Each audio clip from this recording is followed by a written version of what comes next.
like the opportunity if the gentleman from California would respond. Just to ask him a brief question, if I might.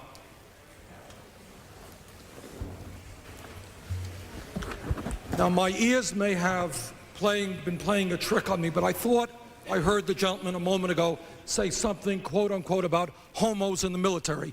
Was I right in hearing that expression? Absolutely. Putting homosexuals in the military. You said something about homos in the military. Was the gentleman referring to the many thousands and thousands of gay people who have put their lives on the line in countless wars defending this country? Was that the group of people that the gentleman was referring to? I'm talking about the military. People in the military do not support. That's not what we were talking about. You used the word homos in the military. You have insulted thousands of men and women who have put their lives on the line. I'm talking about you and liberals like you that keep the foreign defense. Gentlemen.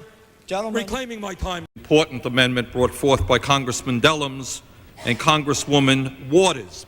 Sometimes I think that the people in this institution and in the White House are really losing contact and not knowing what's going on with the American people. In case you don't know, and you haven't seen the latest polls, the American people hold the President of the United States in contempt. They hold this institution in contempt. They hold the Republican Party in contempt. They hold the Democratic Party in contempt.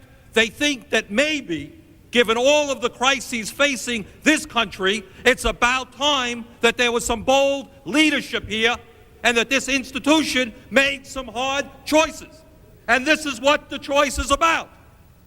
We are spending $270 billion a year on the military, but we don't have a major enemy. I know it hurts your feelings. I know you're upset about it. I know you're hoping and praying that maybe we'll have another war. Maybe somebody will rise up. But it ain't happening. The Soviet Union doesn't exist. The Warsaw Pact is through. Who are you worried about? Iraq? Panama? Who are you worried about? I'll tell you who I'm worried about. I'm worried about the fact that our workers are seeing a decline in their standard of living. They want to see our industry be rebuilt. That's what they want to see. No more B-2 bombers, no more Star Wars. Let's make the quality products we need. Let's invest in American industry. No, I won't yield. The American people want to see our kids educated. They want a Head Start program. They want their kids to be able to go to college. They want to wipe out the fact that 5 million children in this country go to bed hungry. They want child care for their kids. They want decent education. Let's have the guts to give some leadership to this country. The Cold War's over. Let's reinvest in America. Let's support this amendment. Time of the gentleman has expired. The gentleman. It's interesting to hear Senator Graham speak, because other than the partisan rhetoric, what you don't hear him talking about are, in fact, the most important issues facing this country. That's what the establishment does. And Lindsey is a very good and effective representative of the establishment. Does Lindsey have a concern that we are the only major country on earth not to guarantee health care to all people? That some 60,000 people a year die because they don't get to a doctor on time? I didn't hear much about that in that opening statement. Lindsey care that we have the highest prices in the world for prescription drugs, and that the pharmaceutical industry right now has 1,500 paid lobbyists in Washington, D.C. to make sure that in some cases we pay 10 times more for the medicine that we need? Did Lindsey talk about the fact that we have in South Carolina and all over this country tens of millions of workers working for starvation wages? Did he talk about a corrupt political system in which billionaires today can start a super PAC? And I guess you have some familiarity with super PACs. They help fund your campaign.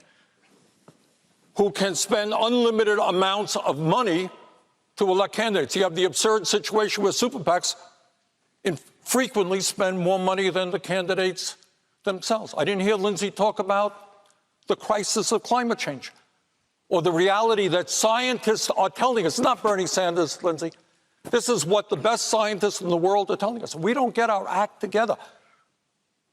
The planet we're going to be leaving our kids and future generations will be becoming increasingly uninhabitable. We're talking about great cities like Charleston, South Carolina. You're aware of that.